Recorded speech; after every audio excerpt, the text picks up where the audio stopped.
Good afternoon to all of our friends, colleagues, as well as esteemed members of Provincial Parliament. Thank you so much for joining us today as we embark on this second MPP information event. Our goal for today is multifaceted. We hope to inform and educate, to provide MPPs with tools that they and their staff can use right now to assist their constituents, to thank and acknowledge the Ministry of the Attorney General and the Ministry of Children, Community and Social Services for understanding the important role that mediation plays in efficient and affordable access to justice and social stability, and to applaud our members for how quickly they were able to adapt and serve during this unprecedented and unpredictable time. The Ontario Association for Family Mediation has been promoting family mediation and supporting families in Ontario since 1982. Time and time again, mediation has been held up as the preferred dispute resolution method. And we hope that after today's presentations, you'll understand why. Accredited family mediators have continued to provide immediate, affordable services to help families resolve issues such as custody, access, parenting plans, child support, spousal support, and FRO matters, among other issues. My name is Kathy Dunn, and as the president of the OAFM, I would like to introduce Advocacy Committee Chair and fellow OAFM board member, Nicole Stewart-Kamanga. Thank you, Kathy. Good afternoon, everyone. It's my pleasure to introduce MPP Mitzi Hunter as our first speaker. Mitzi is the MPP for Scarborough-Guildwood. She's held that position since 2013. She's a member of the Standing Committee on Finance and Economic Affairs and has recently served as the Minister of Advanced Education and Skills Development and as the former Minister of Education. We are so pleased to have Mitzi here with us today to say a few words about family mediation. Thank you, Mitzi.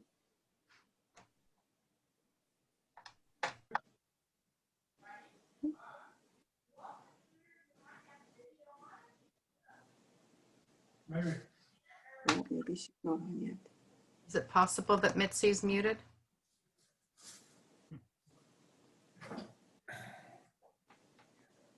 That may be. I'm looking. We will see. Mitzi, unmute if you're on.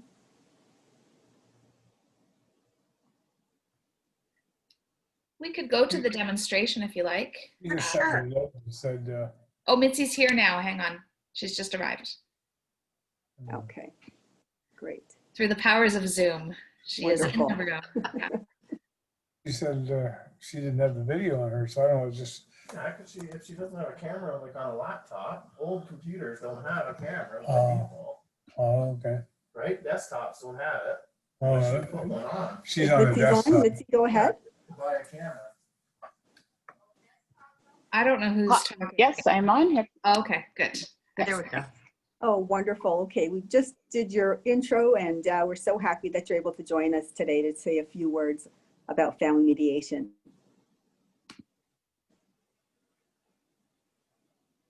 She's muted, I think. Yes, for sure. Oh, you got to unmute, Mitzi. Well, if you click on your picture, Mitzi, there's a little red camera. You should be able to unmute yourself. Down the bottom left corner. There you are. Okay, I got it. Sorry Wonderful. about that. No worries. I just wanted to say thank you again for doing this.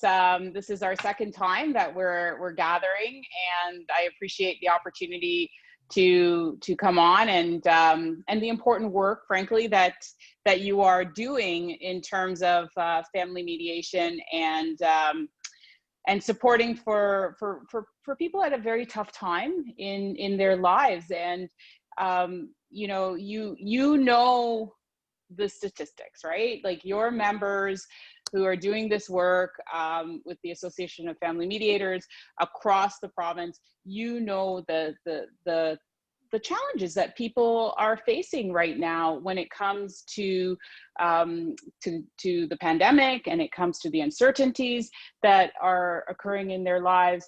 And this has led to breakdowns and people needing and requiring support. I have to say, my takeaway from being with you the last time was how helpful you are to the courts, that this is an alternative to the backlog that is sure to be there in the courts. And I think that from what I know and see as an MPP in my local riding, that provides people with a great degree of relief at a time when they're facing a lot of other stresses and pressures. So I want to say thank you for recognizing the important role that you play at this time in direct response to the pandemic and to COVID-19 and to what is happening with people right now. And I also want to thank you as well, because my constituency office gets a lot of calls, and I listened to the presentation from the Family Responsibility Office and recognize that you're also embedded into to that process as well, and we get a lot of calls for people looking for assistance, interventions, and we need to be able to refer or just to inform. It's not even a refer, it's just informing them of the resources that are available through your membership. So the toolkits that you're providing to our office are really important. I actually said to my team, and I'm sure other MPPs who are represented on the call today, I said, someone from the office has to join the call. It's not just about Mitzi speaking and saying thank you and that sort of thing. You need to have the tools that this organization, this association is making available, so that we can make it available to constituents when they need it. So I know I don't have very long today. I just want to say thank you to the association for the work that you do to create awareness. And I want to say a huge thank you to all of the family mediators out there. By the way, I also love the diversity that you have in your offering, that you have people of different skill sets, different backgrounds and experiences, because no two families are the same in Ontario. They require different types of support, different types of skill set, and you recognize the need for that diversity. So I want to say thank you. And if I could also offer just to say, stay safe in your work that you're doing, keep yourselves and your family safe and healthy, and have a happy and blessed Thanksgiving. Thank you so much, Mitzi, and thank you for your passionate support of family mediation. You're a good friend to OAFM. As you can see, the sun is shining in Peterborough. I'm starting to fade out, but we wanted to help you all understand what a mediation process might look like. And so to help with that, we've created a short video simulation featuring 3 members of the OAFM Advocacy Committee. So Janet Whitehead is a family law lawyer in Sarnia, an accredited family mediator, and an OAFM board member. Playing her partner is Nigel McLeod, who is a family law lawyer in Ottawa and an accredited family mediator, and he's a member of the OAFM Advocacy Committee.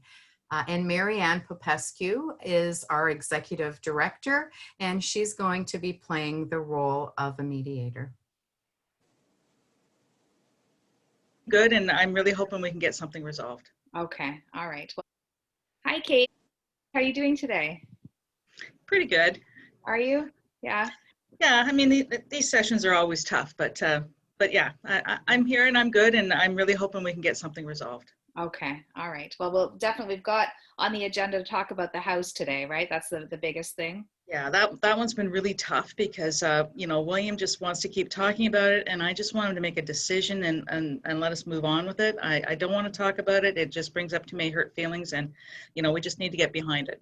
Okay. Are you okay talking about it here today? Oh, yeah. I really want to get a decision done, though. Okay. So the goal really is to to make a decision on whether to sell the house or whether he could buy you out, that sort of thing, right? Yes. Yeah, I need my equity out of the house. I can't live with my parents forever. So Okay. that's really important to me. Okay. All right. Okay. So, and how's George today? Is he at home with you? I think that's the schedule, isn't it? He's with Yep, you? George is here, and so I've arranged for him to be with my mom in another part of the room, or another part of the house. So they're in a separate room. I've got the door closed here, so I don't want either one of them really to hear any of our conversations. So I've got them off in a different part.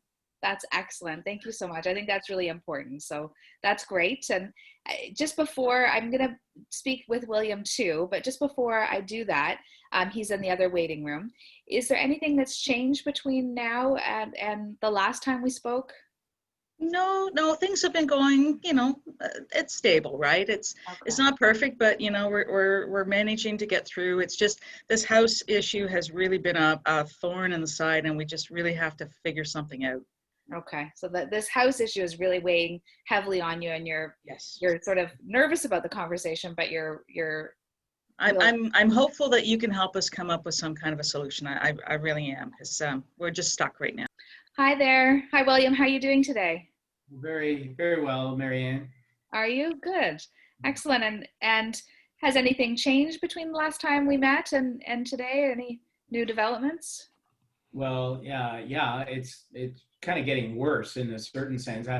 I went to the bank, as we said, and put forward those numbers, and the bank said, no, thank you, can't do it.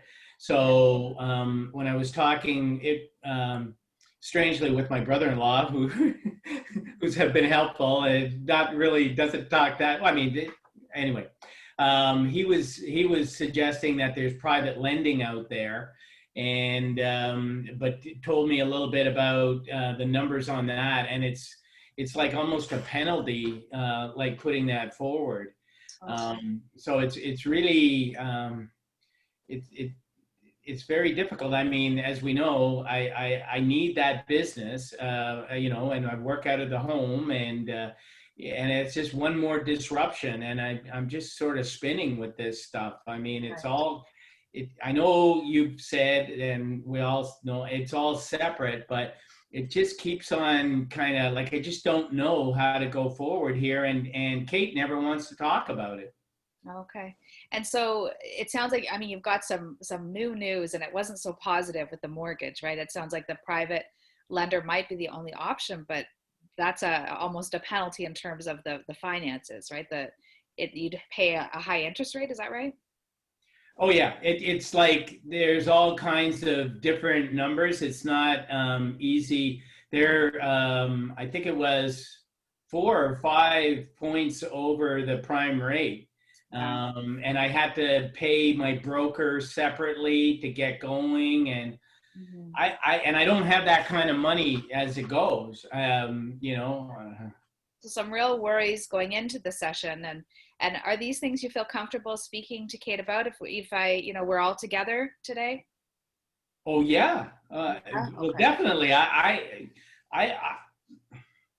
mean, when I try to talk to her, she just sort of says, well, we're back in mediation, and let's just use Marianne, and which is better than what it was 2 months ago. Let me tell you, like talk to my lawyer, like Right. strange stuff, Anyway, but so she's kind of calmed down to at least attempting to talk about.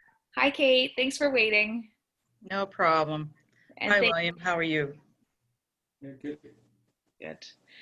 Okay, so I understand, and really just to sort of reiterate that this is a private meeting. So this is a real chance for the two of you to have a conversation about really the matrimonial home. Some things it sounds like about communication too have come up, and they could be useful for you to discuss.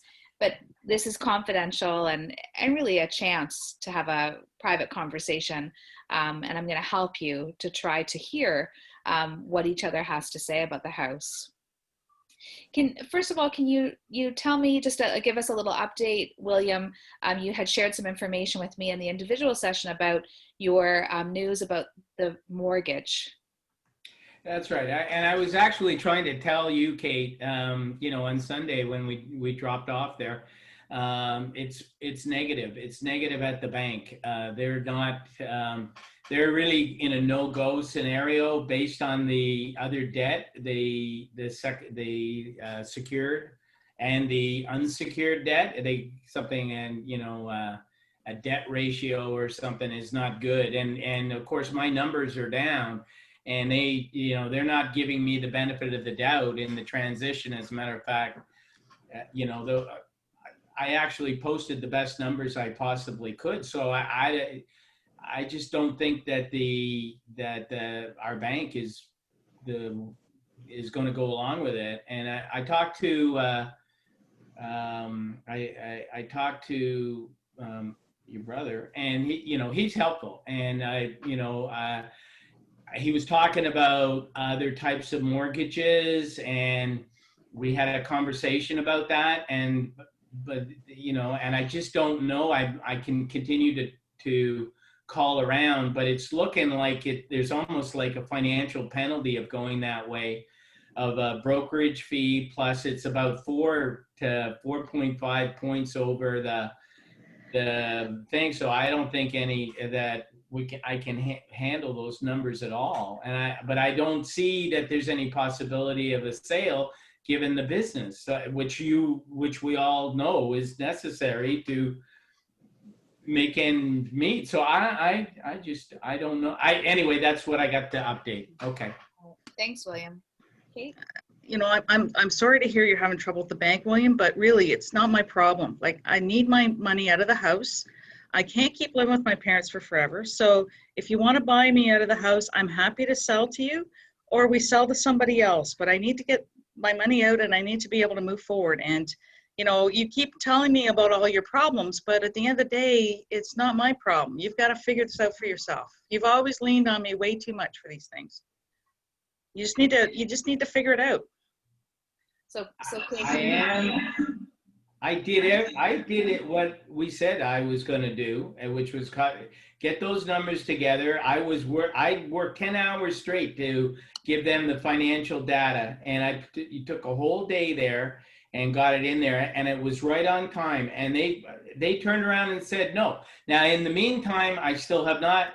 I'm looking around, and that's it. And we perhaps today as well, I can maybe if we can look at some of those numbers around the value of the house or so under these circumstances, maybe we can talk. I'd like to see those numbers again, and there's a few things I'd like to say about that. But what's the numbers going to help you with? If you can't get a mortgage, you can't get a mortgage. We got to list the house and get it sold before the market drops. Like, I can't believe that the market has stayed this solid with all of the problems, the financial problems with the pandemic. And I'm just afraid that if we don't get it listed, it's going to not be worth near as much as what we could get right now. And so, if we just go ahead and sell it, then we both would have money coming out of this. We'd both be in a position where we could find some place where we could live close together. It'd be better for George. So when we're sharing parenting, it's back and forth. We're in the same neighborhood. Like, he's only 2 now, or almost 2, but he's going to be, before we know it, he's going to be going to school. So we need to kind of think ahead. And I can't afford a lease for the business. I can't afford getting another lease. I need to use the house. So make the money to qualify for the loan. There's actually a lot on the table. From where I'm sitting, you don't actually, William, you've talked about the lenders and how this could be very expensive. And I wonder though, is it still an option to pursue this private lender piece? And there's, quite a few options you've got, really. Kate's willing to sell her equity in the home. You could sell the matrimonial home, but it has impact on the business. This private lender, option, is that still on the table? And I just wonder if we could kind of look at the options that are before you and think about next steps in terms of what you could do to figure out if one of these is going to work. Well, okay. I mean, I'm here to look at the situation, and maybe there's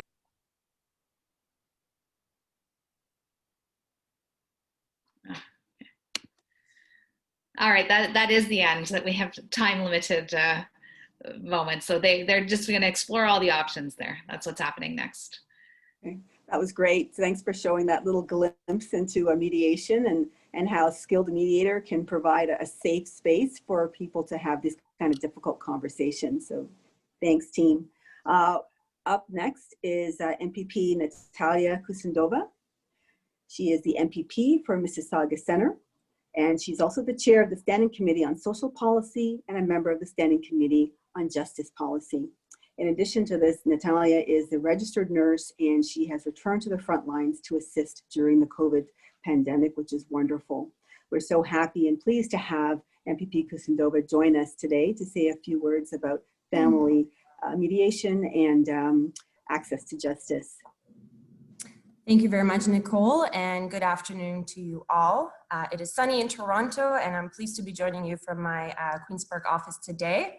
I'm very pleased to join the Ontario Association for Family Mediation, the second forum, which you are hosting as a Lunch and Learn. Last time I joined this call, I was actually nursing in the middle of my nursing shift, but this time I'm part of our government's first cohort to continue the important work we do to protect Ontarians, especially during this pandemic. And listening to MPP Hunter's suggestion, I actually asked my constituency staff to join. So I believe we have Peter with us today. Peter, if you're here, give us a wave. Just because I think it's so important that our constituency staff are aware and informed of the important work that family mediators do in Ontario. And as mentioned, I am the chair of the Social Policy Committee and a member of the Justice Policy Committee. And as such, I understand and believe it is very important the work that mediators do to improve access for justice for all Ontarians.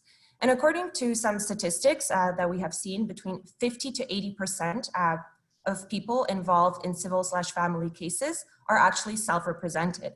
And that is a staggering number, which I've recently learned actually when I was preparing for debate for Bill 207, which our Attorney General, Doug Downey, has recently introduced.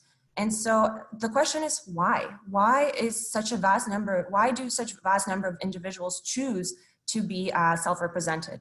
Well, the reality is that the legal system is extremely difficult to navigate, but it is also very expensive and it can be also a lot, it's a very long and process and can last many years. So that is why it's so important that we have alternate methods for Ontarians to access justice. And, you know, in my writing of Mississauga Centre and in general in Mississauga, we have so many people who do not speak English as their first language and newcomers. And unfortunately, sometimes, you know, when you move to a new country, it does result in a divorce and in the fallout of a family, which actually was my case when I moved to Canada. And so, you know, our legal system is as difficult to navigate as it is for English speakers, let alone how difficult can it be to navigate for people who do not speak English. And so that's why, again, it's so important to have alternate methods of accessing justice in Ontario. So like I said, family law is very complex, and these situations, of course, can add a significant amount of stress to people who are trying to cope with the breakdown of families. And so it is helpful to know that agreements reached in mediation can be turned into a separation agreement or a court order. So I wasn't aware of that. So that's a very important piece of information for the general public to understand. And, you know, and I have to say, I was getting a little bit emotional when I was listening to the little scenario today, because it reminded me of my own family situation. And, you know, I was a child, I was only 14 years old. So I do not remember whether my parents used a mediator or how they accessed justice. But what I do remember that I was extremely, extremely impacted by the fallout of my parents' marriage. And I really appreciate the way the mediators can use a soft and gentle approach to guide two individuals who used to share a life and a home and a future to have a positive resolution for both parties. Because the goal, I think, of mediation, as I understand it, is to have as positive resolution as possible for both parties involved. And so I really think that gentle approach is very different to what we would experience in a courtroom setting. So that's why, again, I think having access to mediators is extremely important. And last point I wanted to make is that, of course, we are in the time of a pandemic, And so access to mediation online is phenomenal. But even prior to the pandemic, there are people who have mobility issues and disabilities. And so having access to mediation online, I think is something that we should support, and something that I think this is the new normal in general in Ontario and across the world. And so I look forward to listening more about and understanding. And, you know, I'm not a lawyer. And so for me, you know, this is not an easy subject, but let alone for members of the public who are going through divorce or through different family situations. So I do appreciate the opportunity to learn and listen today, as well as my staff. And I thank you for all the incredible work that you're doing and supporting our families, and especially the children that are going through the rough time. So thank you so much. Oh, and sorry, I wanted to mention one last thing to President Kathy Dunn. Thank you so much for expressing your support of our Bill 207, Moving Ontario Family Law Forward Act of 2020. Again, I've learned a lot preparing for debate on this bill. And I understand that your organization is in support and you've provided a supportive vote. So thank you very much for that. Thank you. Thank you, Natalia. Nigel? If I may, well, thank you, Madam, for those thoughtful and honest, kind words. Importantly, your example of courage and leadership in these challenging times. You're really making a difference for all of your constituents. You're a lifelong learner with an open and critical mind, and we appreciate your service and keen interest in the justice initiatives and better service delivery. Thank you, Madam. Thank you. And if I may, I believe we're now introducing Nancy Cameron, and it's my distinct honor and privilege to have Nancy Cameron, Queen's Counsel, here with us today. Nancy is a leading light in the mainstream development of cooperative dispute resolution in British Columbia and indeed Canada. She's a champion in addressing access to justice issues and necessary developments in our courts. Here's Nancy with some insight on theory and practice as we reimagine our current opportunity here in Ontario.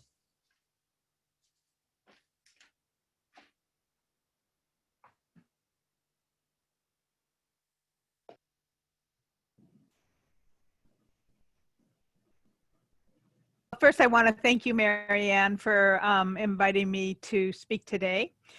And one of the things that I've thought a lot about, the fact that COVID is really pushing us into the 21st century.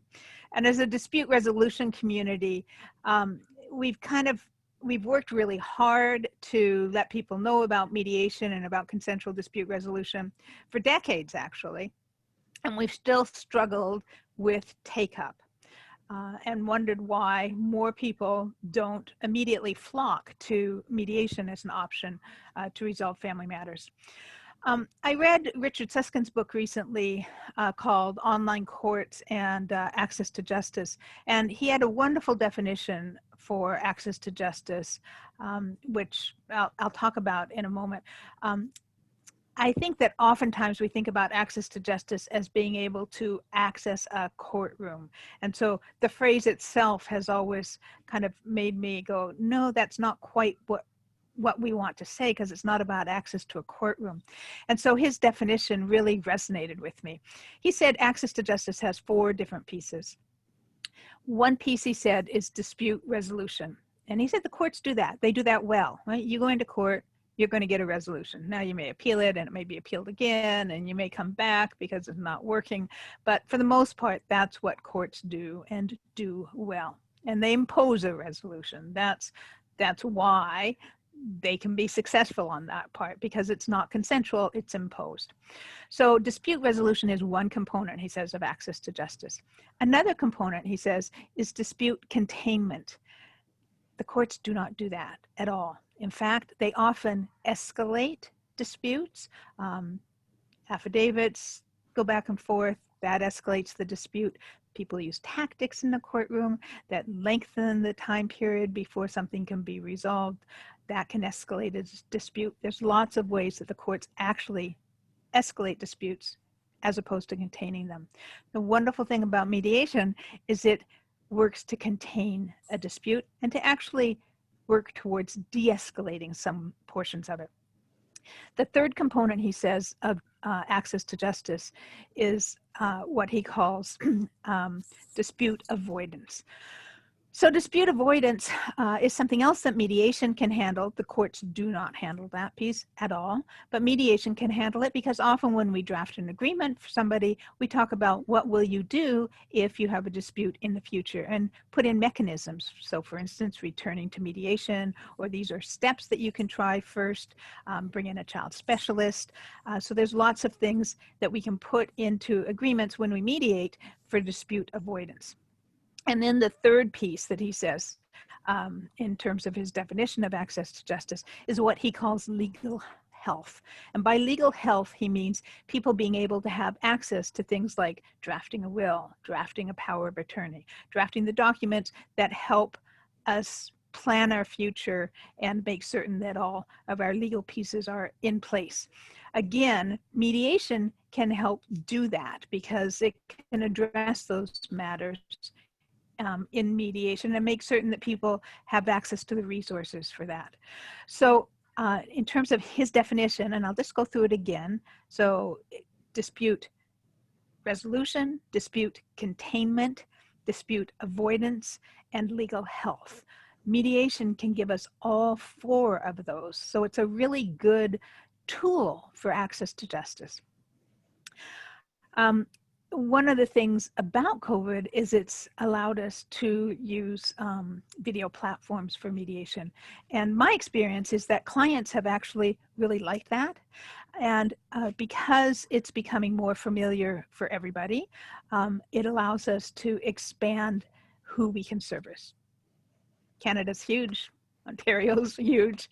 We don't have practitioners in every part of the country, in every province, but with online communications, we can now do videos regardless of where people are, video mediations. So why don't more people use mediation? We're always surprised that the take-up isn't greater than we hope. And the research has shown us that mandatory mediation, if people have to try mediation before they can access a court, it has high levels of satisfaction. In 2005, I was on the Justice Review Task Force here in British Columbia for family law. And some of the research that we looked at was the high satisfaction levels of mandatory mediation. In British Columbia, the provincial court rules have recently been changed, and there's one section around consensual dispute resolution being mandatory before you can start a court process. It's been rolled out in Victoria only, for starters, but the government's just given a significant amount of funding in order to roll it out in Surrey, which is a really very, very busy courtroom just outside of Vancouver. And what they're finding is that when people need to try dispute resolution, consensual dispute resolution, either mediation or collaborative process, or working with what we call family justice counselors here, that they are often successful. And so Well, Thank you. I just want to thank Nancy for giving us that overview and that context about how mediation can meet more needs than simply dispute resolution, as well as sharing with us the experience from BC. I mean, we can always learn from our fellow practitioners across the country. I just want to introduce now Nigel McLeod. You'll remember him as being my former partner, former spouse, but Nigel is also a member of the OAFM Advocacy Committee. He's an experienced family law practitioner and with an extensive background in mediation and collaborative process. He's been involved in numerous pilot projects and ADR initiatives, and he's a current member of the Ottawa Virtual Family Law Group. The COVID pandemic and its consequences for our communities and institutions has sparked widespread issues and concerns, and indeed an opportunity to reimagine and redesign to the new normal. Globally, nationally, and provincially, we have seen that overly centralized bureaucracies do not fare well in this continuing crisis. Common sense demands that we marshal our best resources with social solidarity and an effective response going forward. For us, it's about reshaping service delivery to meet those needs. The needs of our citizenry and our proposed solutions are aimed at effectiveness using our demonstrated success over these last decades with a fresh start for our new family court justice system. Why is this transition so urgent? As you can see from the graph that was prepared by Professor Michael Ciani, that's University of Toronto, he's given us an overview. Over on the left-hand side, you'll see the previous court usage line, and then we have court closures. So from 2019 into March of 2020, we then have a shutdown at the courts. And during that period of time, the obvious service delivery radically reduced at the courthouse. And you see there that there's a pent-up supply of cases that are already in the system, as well as cases which are coming in from the general public, which have not otherwise been introduced into the court system, but will. So accordingly, up on the post-pandemic, and this is the echo effect of the pandemic, it's going to get worse. There's going to be higher court usage, which even before on the left-hand side was showing that there was inadequate service delivery. And so at that point in time, you've got a crisis in service delivery.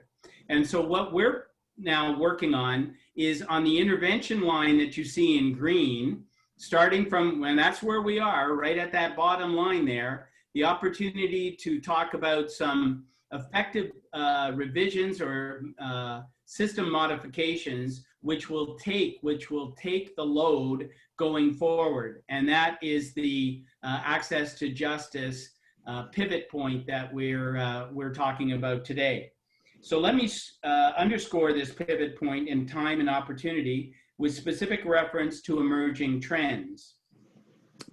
So adapt and serve, that's the OAFM members and that have been covering new caseload at a private level. And we've also been doing surveys, and our OAFM member surveys have confirmed the obvious. With the court shutdown and gradual reopening, there was, is, and will be a crucial need for families to manage restructuring in the divorce and separation experience, and mediation through a reliable and accessible process recognized and indeed scrutinized by our judiciary.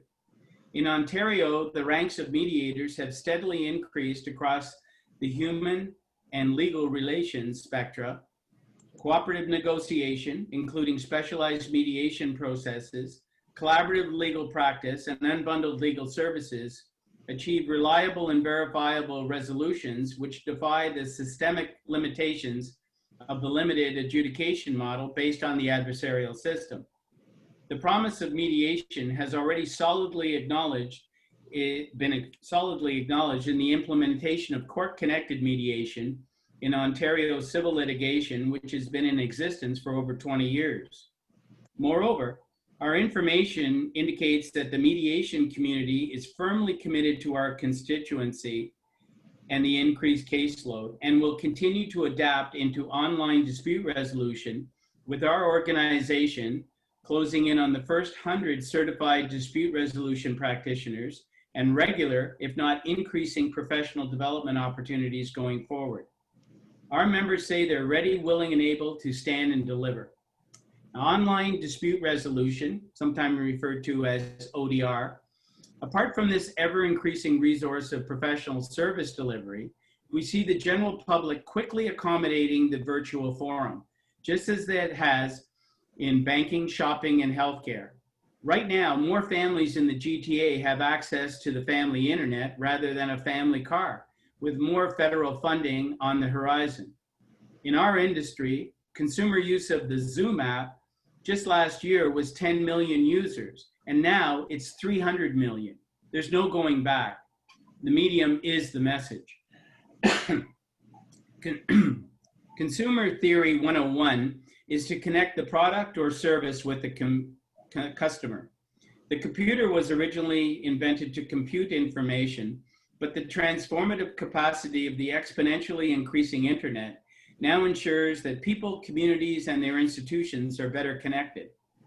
Recent data from the Los Angeles County Family Court System is that 63% of the participants access the court program outside of regular hours. Moreover, there's an opportunity for asynchronistic communications which respond adequately or well to the process management principles of mediation practice. The Family Court computerized program in the Netherlands is a stellar example. Thirdly, unbundled legal services. The Law Society of Ontario regulated changes to the provision of unbundled legal services, which, if systemically implemented, will inevitably fortify the accessibility of legal assistance to a wide ambit of efficient and economical interface with the legal community, particularly with independent legal advice in the framework of self-determination and informed consent. Expanded mediation with systemic unbundled legal services combine as a perfect union for a full team court press. Win-win-win. The professions, the courts, the community. Also, we've seen in various regions, local legal practice groups have united to provide virtual legal assistance to the courts by way of facilitating case and settlement conferences. Ottawa's virtual family law group is a great example. Specialization. As we know, it's a world of specialization. Family law is one of the most complex areas of practice, and our new family court system can manage its resources to functionally align with the needs of our general public by embracing the multi-door courthouse with better adherence to the administration of justice. Every access to justice task force and internal regional court submissions have highlighted the importance of early and timely case management. In particular, the capacity to triage cases and align the appropriate resource, be that mediation, collaborative practice, cooperative negotiation, issue arbitration, or adjudication, is crucial to increasing our efficiencies and promoting consumer confidence in the justice system. Here we're speaking about the next step to mandatory consideration of mediation, as opposed to imposing one process dictate. Another notable recommendation, which has been brought up to speed by this pandemic, is that the courts have outreach to its own resources in the legal and mediation community to fill the gap. In British Columbia, there is an established history of family law commissioners, and here in Ontario, we are seeing well-experienced family law practitioners fulfilling their time-honored role as officers of the court. We're all in this together. Domestic violence. Now, family violence is an alarming trend in the pandemic, and we will focus on this troubling escalation within today's presentation. There are 2 points that are relevant within this discussion. Firstly, following specialization, there is an aspect of improved effectiveness in the new system, freeing up judicial resources. We can really support the judge's full attention to these cases, facilitating their own specialization and allocated adjudicatory resources to combat this serious problem. In addition to enhancing judicial resources, the systemic inclusion of mediation will prioritize safety. The leading research in this area lines up with substantiating the importance of family mediation. Thank you, Nigel, for that really informative presentation. I just want to introduce now Nicole Stewart-Kamanga, who is our chair of our advocacy committee. Nicole is a family law lawyer and accredited mediator in Oakville in Toronto, and she's going to talk a little bit more about domestic violence. Thank you, Nicole.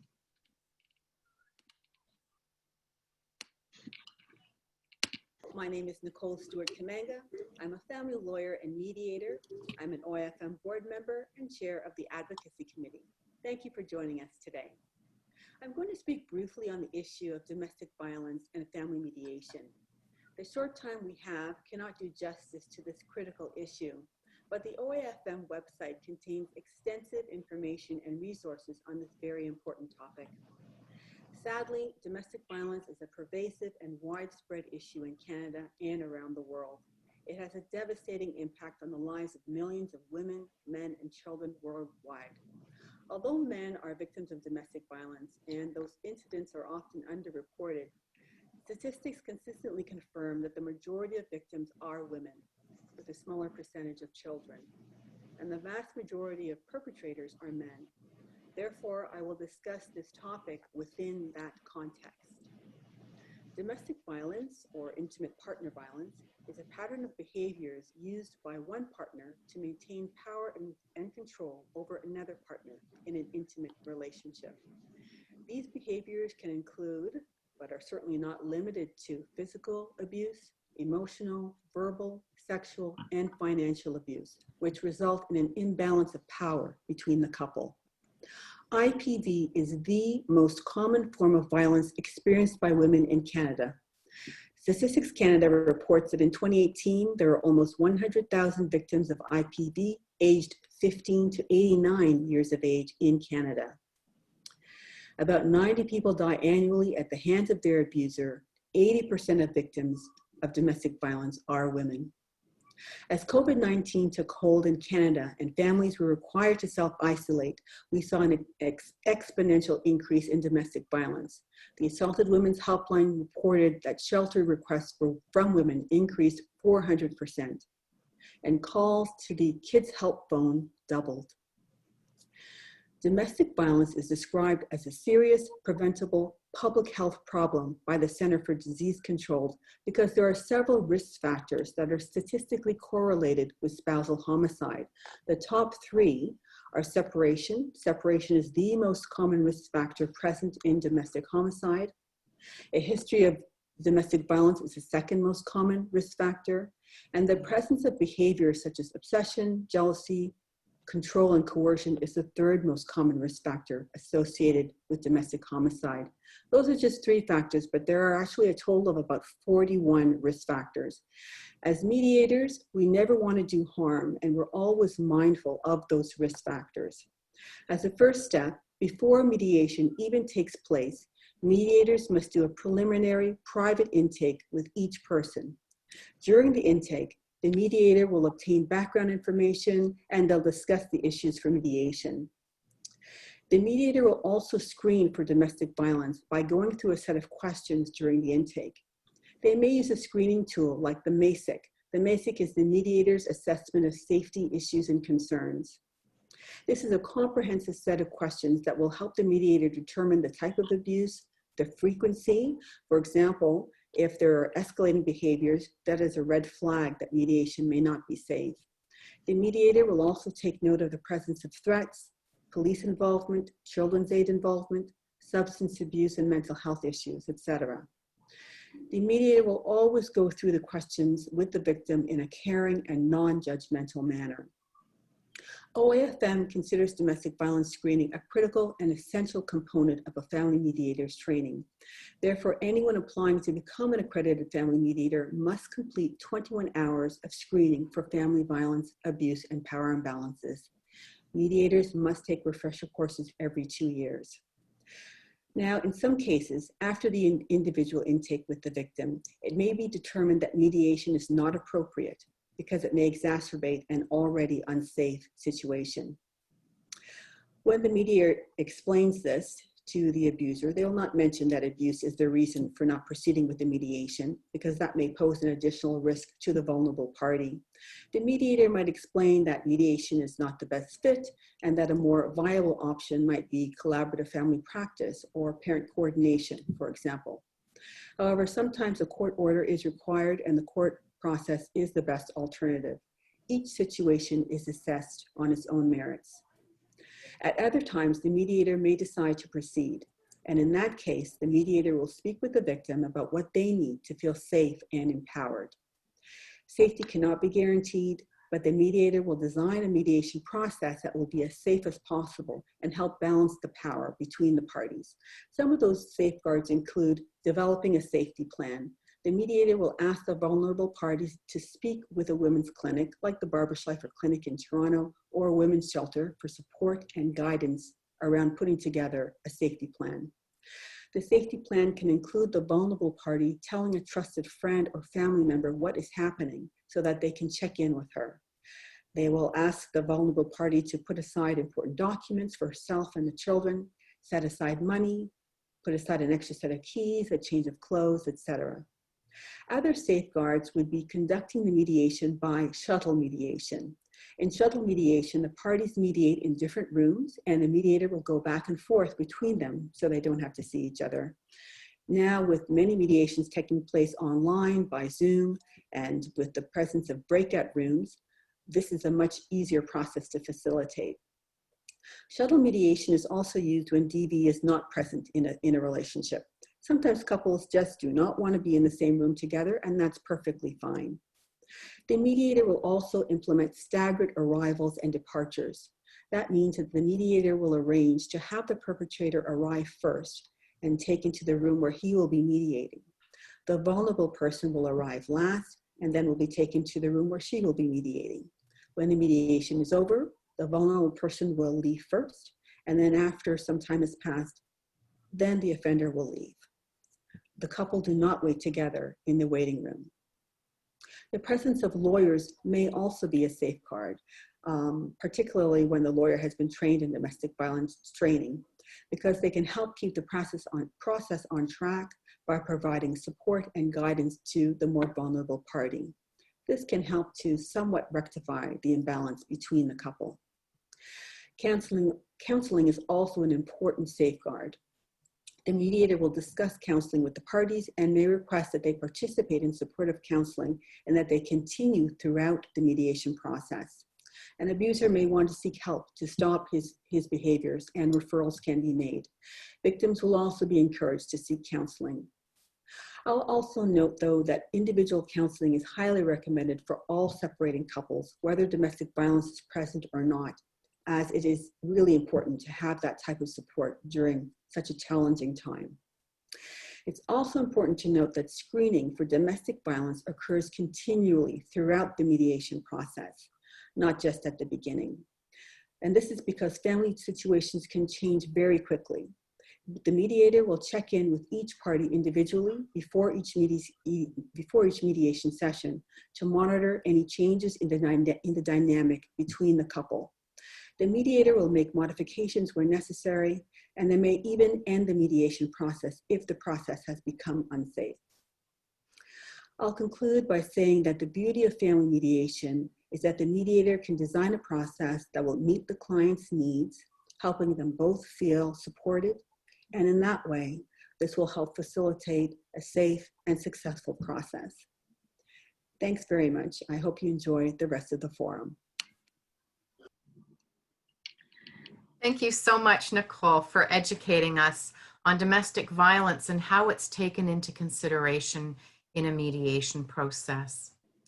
This week, the Honorable Doug Downey, Attorney General of Ontario, sat down for an interview with Marianne Popescu, the Executive Director of the OAFM. Minister Downey was asked for his thoughts on how mediation helps families in Ontario. Here is this interview.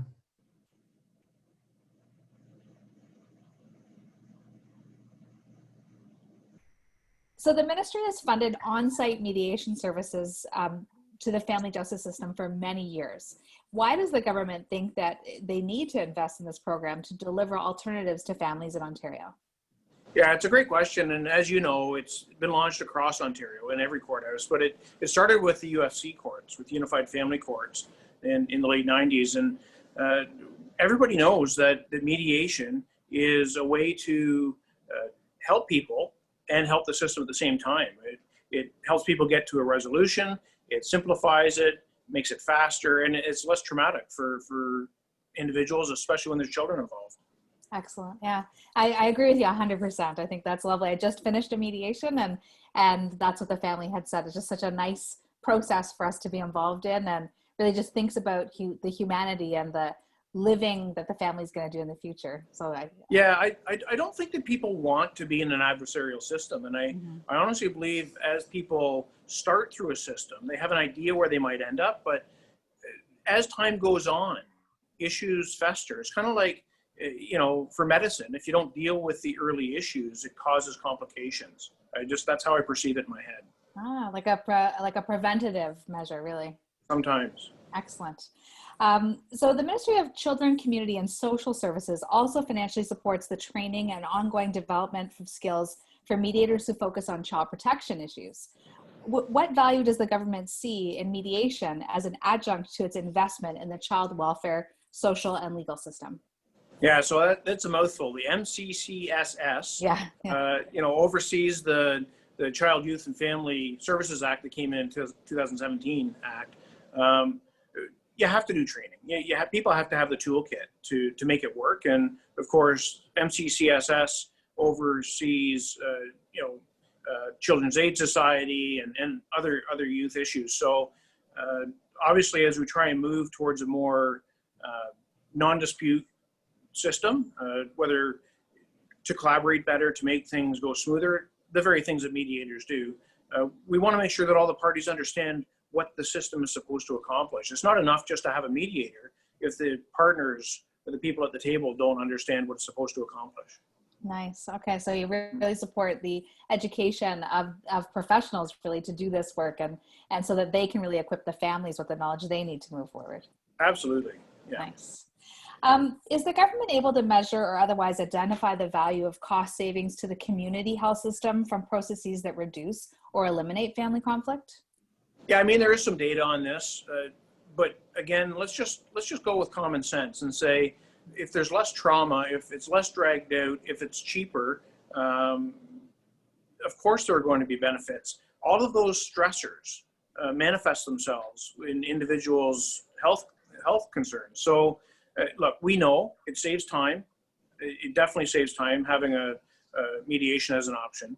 We know that it increases compliance with the resolution that's there, and it is obviously not litigated as much. It's not relitigated as much. Right. So it saves the system quite a bit, but the angst for the individuals in the system that don't then have to physically be affected because of the stress is definitely part of the goal. I think that it's almost like it's so the reach of the community health can be so broad that it's hard to know really where it would stop, right? Because I'm just thinking of a family I just mediated this afternoon. They have a son who has severe delays and developmental concerns, and they were able to talk through a number of issues that, even reach into all the supports he needs in his life. So if they can come together and decide on even a nutrition plan in mediation, there are cost savings there. So it's almost like you can't see the trickle down effect that happens. So smarter minds than mine can measure things that don't happen. They really, but they do, whether it be physical health or mental health, economic health, all of these things get affected by litigation that's avoided.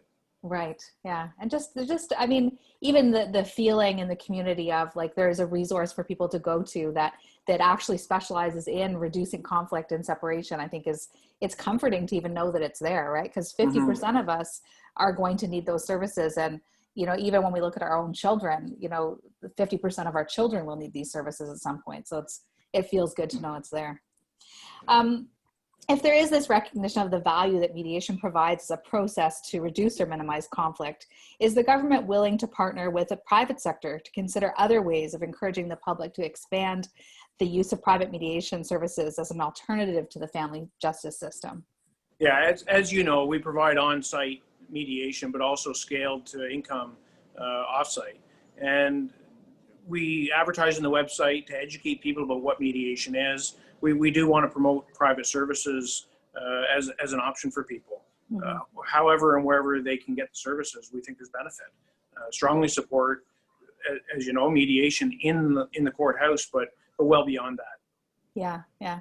I think there's some really interesting ad campaigns that sometimes I look at, and I think it'd be really neat if we could get those huge billboards out for mediation one day so people know what it is and know that this is an option for them, right? It's not, we've moved past meditation as our definition. And so I think, the next 20 years, I'm really looking forward to that growth. So thanks for that support. Yeah. So the introduction of the proposed amendment, so now I know it's Bill 207, to the Family Law Act to mirror the changes in language and the proposed changes to the Divorce Act, that was C-78. suggests that the government recognizes the values of approaching family disputes in a less adversarial way. Is it correct that the government understands the need to approach such family disputes with a view to finding holistic solutions that will reduce the creation of conflict, as well as minimize the other legal consequences families often face during separation? Yeah, it's been 20 years since there were amendments in this area, Yeah. and the world has changed. I mean, I think the iPhone was brought to market 12 years ago, something like that. You know, things have changed a lot, and words matter. As mediators, you know that the power of a word or how it triggers something. We're getting away from the idea of custody and one wins and one loses. We want to move to that bill, to the federal bill and align with the Divorce Act, partially because people can then understand one process as opposed to having two competing processes, but the other because it's the right thing to do. It's also, you know, talking about shared arrangements and who's parenting time as opposed to these adversarial constructs in the act. So absolutely, we're committed to that. Again, I just think it's often all about the kids. And you know, when they look back on the process that they lived through with their now separated parents, hopefully it's less adversarial than it otherwise would be. Absolutely. I 100% applaud the use of the terminology too, because really coming into this as a mediator from a non-legal background, even the word custody, I was kind of confused. I'm like, does that not mean jail? Right. And so families, when they get to come into an office and really are supported by the legislation in terms of what we call these types of things, it really is sort of, I think that it really approaches the holistic response by the community. So I applaud the government for doing that, for your office, for doing that, for the ministry, for supporting family mediation in Ontario. I'm really looking forward to our continued relationship, and thank you so much for spending your time with us today. Absolutely, and thank you and your members for educating themselves even further, and I look forward to collaborating further. Thank you very much, Minister Downey. Take care. Thank you. There you go. So thank you so much. I know we've gone over. I haven't looked in the chat, Kathy, if there's anything that I need to know prior to saying everything's okay. Just lots of kudos. So okay, beautiful, excellent. Thank you so much to everyone who helped put this together, the advocacy committee, all of our speakers, and our behind the scenes staff person, Judith De Silva. I'll give her a shout out there. She's joined us just recently helping out and has been a fantastic help at getting attraction and a fantastic turnout. Enjoy the rest of your day. We will see you again. We're going to keep up this work. We really feel like we're making headway. So thanks very much to all. Enjoy. Bye, everyone. Bye-bye.